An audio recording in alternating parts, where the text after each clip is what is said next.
दोस्तों, आप सभी का हमारे चैनल में स्वागत है। मित्रों, आप सभी को जय श्री कृष्णा, जय श्री राधे। तो दोस्तों, आज का प्रसंग है मनुष्य संकट के समय प्राणों की रक्षा कैसे करे।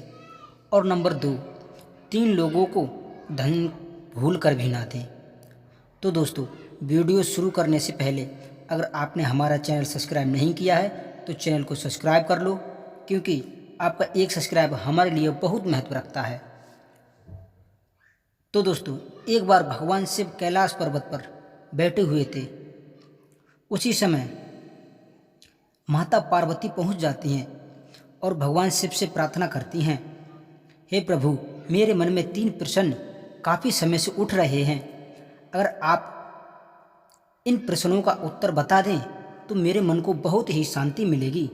दोस्तों, भगवान शिव कहते हैं, पार्वती, कोई बात नहीं, तुम अपने प्रश्न बताओ, मैं आपके तीनों प्रश्नों के उत्तर अवश्य दूंगा और आपको पूरी तरह संतुष्ट करने का प्रयास करूंगा।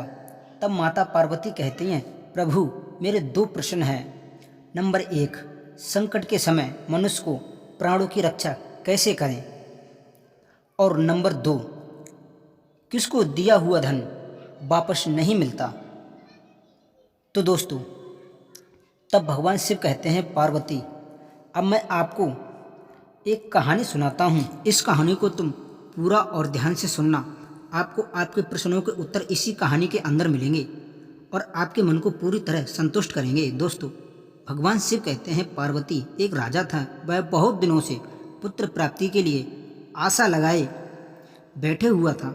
उसकी रानी के गर्भ से किसी भी संतान ने जन्म नहीं लिया था।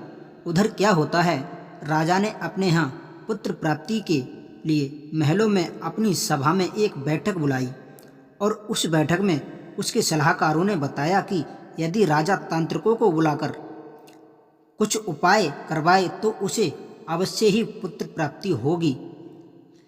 हे पार्वती, उस राजा ने सलाहकारों के कहने पर तांत्रिकों को बुलाया और तांत्रिकों से बात की। तब तांत्रिकों ने सुझाव दिया, अगर तुम पुत्र प्राप्ति की इच्छा रखते हो तो आपको पुत्र अवश्य प्राप्त होगा, लेकिन आपके लिए आपको किसी बच्चे की बलि देनी होगी। अगर तुम किसी बच्चे की बलि दे सकते हो तो अवश्य आपके घर पुत्र मिलेगा। मित्रों, भगवान शिव कहते हैं, हे पार्वती, उस राजा ने यह किया कि राज्य में चारों ओर बात फैला दी कि जो भी अपना बच्चा मुझे देगा मैं उसे बहुत सारा धन दूंगा। उसी राज्य में एक परिवार में कई बच्चे थे। वह गरीबी के मारे हुए थे। उसी में एक बच्चा ऐसा भी था जो भगवान पर आशा रखता था तथा संतों के संग सत्संग में ज़्यादा समय देता था। तो उस परिवार को यह लगा कि यह बच्चा कुछ नहीं करता और इधर उधर घूमता रहता है। घर में बहुत गरीबी है, इसलिए इस बच्चे को हम राजा के हवाले कर देते हैं तो राजा हमें इस बच्चे के बदले में बहुत सारा धन देगा, जिससे हमारे घर की गरीबी दूर हो जाएगी और सुख शांति से जीवन यापन होने लगेगा। और वैसे भी यह बच्चा हमारे किसी काम का नहीं, क्योंकि यह घर का कोई काम नहीं करता। जब देखो तो सत्संग भजन कीर्तन में लगा रहता है। दोस्तों, भगवान शिव कहते हैं, हे पार्वती, उस बच्चे के माता पिता ने ऐसा ही किया और उस बच्चे को ले जाकर राजा को दे दिया और बदले में राजा से काफ़ी धन प्राप्त कर लिया। धन को लेकर खुशी खुशी अपना जीवन यापन करने लगे। और उधर जब बच्चे की बलि देने की पूरी तैयारी होने लगी तब राजा को बुलाया गया और राजा से उस बच्चे से पूछा कि तुम मरने वाले हो, आपकी आखिरी इच्छा क्या है, क्योंकि आपके पास केवल आज का ही जीवन शेष है, क्योंकि आपका आज आखिरी दिन है, इसलिए हम इच्छा पूरी करना चाहते हैं। तुम्हारी जो भी आखिरी इच्छा होगी हम उसे अवश्य पूरी करेंगे। दोस्तों, भगवान शिव कहते हैं, हे पार्वती, इस प्रकार राजा की बात सुनकर वह बच्चा कहने लगा, महाराज, अगर आप मेरी अंतिम इच्छा पूरी करना चाहते हैं तो मुझे थोड़ा सा रेत मंगा दो, मुझे रेत की आवश्यकता है। अब मैं जैसे ही बच्चे ने राजा से कहा, महाराज, मुझे रेत की ज़रूरत है, तो राजा ने अपने सिपाहियों को आदेश किया, जाओ कहीं से रेत लेकर आओ और इस बच्चे के सामने रख दो। भगवान शिव कहते हैं, पार्वती, राजा के इस आदेश को सुनकर सिपाही रेत लेकर आए और उस बच्चे के सामने रख दी। तो उस बच्चे ने उस रेत के ऊपर 4 ढेर बनाए और एक एक करके उसने 3 ढेर को तोड़ दिया और चौथे ढेर के सामने हाथ जोड़कर बैठ गया और राजा से बोला, हे राजा, अब आप जो भी करना चाहते हैं कर सकते हो। अगर आपको मेरी बलि देनी है तो शौक से दे सकते हो।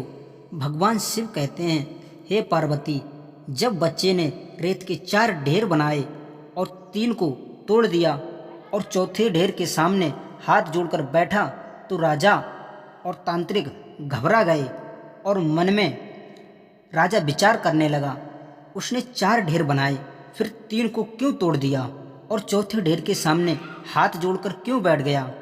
आखिर इसके पीछे कारण क्या है? भगवान शिव कहते हैं, हे पार्वती, उस राजा ने बच्चे से कहा, मैं यह जानना चाहता हूँ, तुमने पहले 4 ढेर बनाए, फिर 3 ढेर को तोड़ दिया और चौथे के सामने हाथ जोड़कर बैठ गए, आखिर इसके पीछे कारण क्या है? भगवान शिव कहते हैं, हे पार्वती, उस राजा की बात सुनकर वह बच्चा कहने लगा, महाराज, आप यह जानना चाहते हैं कि मैंने 3 ढेरों को क्यों तोड़ा? तो आप सुनो। पहली ढेरी मेरे माता पिता की है, जिनका कर्तव्य है मेरी रक्षा करना, पर उन्होंने मेरी रक्षा न करते हुए कुछ धन के लिए मुझे आपके हाथों बेच दिया और मेरी बलि चढ़ाने के लिए अनुमति प्रदान कर दी। इसलिए मैंने उस ढेरी को तोड़ दिया कि माता पिता ने मेरे साथ में कितना बड़ा छल किया है। और दूसरी ढेरी जो थी वह मेरे सगे संबंधियों की थी, उन्होंने भी मेरे माता पिता को नहीं समझाया और मेरी बलि देने के लिए उनकी हाँ में हाँ मिला दी। और यह तीसरी ढेरी जो है वह आपके नाम की थी, क्योंकि राज्य के सभी लोगों की रक्षा करना आपका कर्तव्य है, लेकिन यहाँ पर यह सब नहीं है। यहाँ एक राजा ही मेरी बलि देने के लिए तैयार है। एक राजा का कर्तव्य होता है अपनी प्रजा की रक्षा करे और प्यार करे, इसीलिए मैंने एक तीसरी ढेरी तोड़ दी।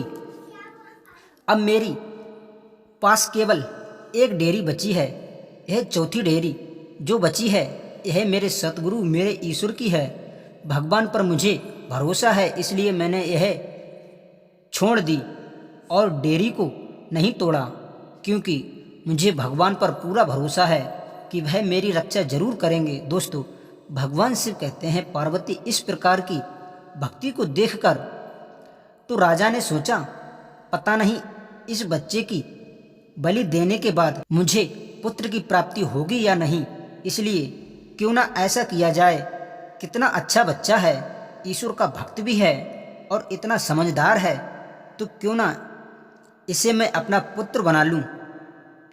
और मुझे इससे अच्छा बच्चा कहाँ मिलेगा।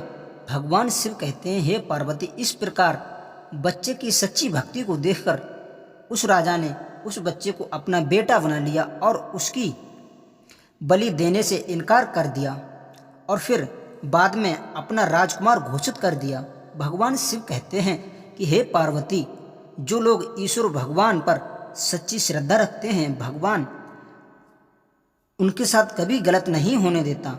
जो भगवान पर विश्वास रखते हैं उनका कोई बाल बांका नहीं कर सकता और ऐसा व्यक्ति जीवन भर सुख की अनुभूति करते हुए अपना जीवन यापन करते हैं। दुख ऐसे व्यक्ति के पास कभी नहीं आ सकते। ऐसे मनुष्य के पास में हमेशा लक्ष्मी जी का वास होता है, उनका घर हमेशा धन धाम से भरा रहता है। अब भगवान शिव कहते हैं, पार्वती, आपका दूसरा प्रश्न था, किसको दिया हुआ धन कभी वापस नहीं मिलता, तो समझ लो 3 प्रकार के व्यक्ति को कभी भूल कर भी धन ना दें। 3 प्रकार के व्यक्ति कभी भी धन देने के बाद वापस नहीं देते और व्यक्ति का धन डूब जाता है तो उसके दुख का कारण बन जाता है। अब मैं आपको बताता हूँ कि 3 प्रकार के व्यक्ति कौन हैं जिनको कभी भूलकर भी धन नहीं देना चाहिए। नंबर 1, जो लोग भरोसेमंद ना हों, ऐसे लोगों को धन भूलकर भी ना देना चाहिए। ऐसे लोगों से धन के वापस आने की उम्मीद नहीं होती है। ऐसे लोगों की नियत शुरू से ही गलत होती है और यह लोग अपने मित्र और रिश्तेदारों से एक एक करके उधार लेते रहते हैं और तरह तरह के बहाने बनाते हैं और फिर धन को अटका लेते हैं। ऐसे लोगों रिश्ते नाते खराब होने की परवाह बिल्कुल नहीं करते, इसलिए ऐसे लोगों को कभी धन नहीं देना चाहिए। भगवान शिव कहते हैं, हे पार्वती अब सुनो। नंबर 2, गलत काम करने वालों को कभी पैसा उधार नहीं देना चाहिए। ऐसे लोगों को धन उधार देने से बचना चाहिए। ऐसे लोगों को दिया हुआ धन गलत कामों में प्रयोग होता है और वापस मांगने पर व्यक्ति की जान को खतरा भी हो सकता है। वहीं अगर पैसा वापस न मांगा जाए तो जिसने पैसा उधार दिया है वह भी उस पाप का भागी होता है, क्योंकि उसके द्वारा दिया हुआ धन गलत कामों में प्रयोग किया जाता है। इसलिए गलत काम करने वालों को कभी पैसा उधार नहीं देना चाहिए, वरना उसका पछतावा जीवन भर करना पड़ेगा। तब भगवान शिव कहते हैं, पार्वती अब सुनो। नंबर 3, कभी भी आलसी व्यक्ति को पैसा उधार नहीं देना चाहिए, क्योंकि वह हर वक्त आलस में डूबा रहता है।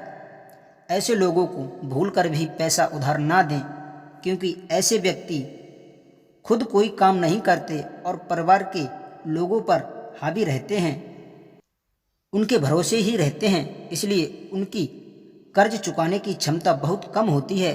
ऐसे लोग जिसका पैसा उधार ले लेते हैं उसका कभी नहीं देते और जो भी उधार देता है वह भी जीवन भर दुखों का सामना करता है और पछताने के अलावा उसके पास कुछ भी शेष नहीं रहता।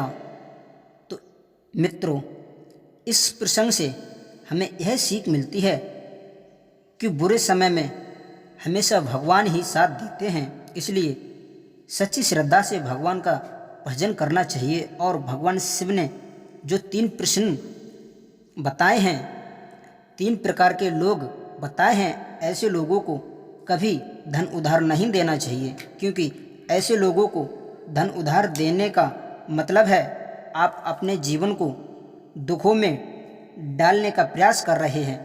अगर आपको हमारी वीडियो पसंद आई हो तो चैनल को सब्सक्राइब जरूर कर लें और वीडियो को शेयर कर दें, वीडियो को लाइक कर दें। मिलते हैं एक नए प्रसंग के साथ अगली वीडियो में।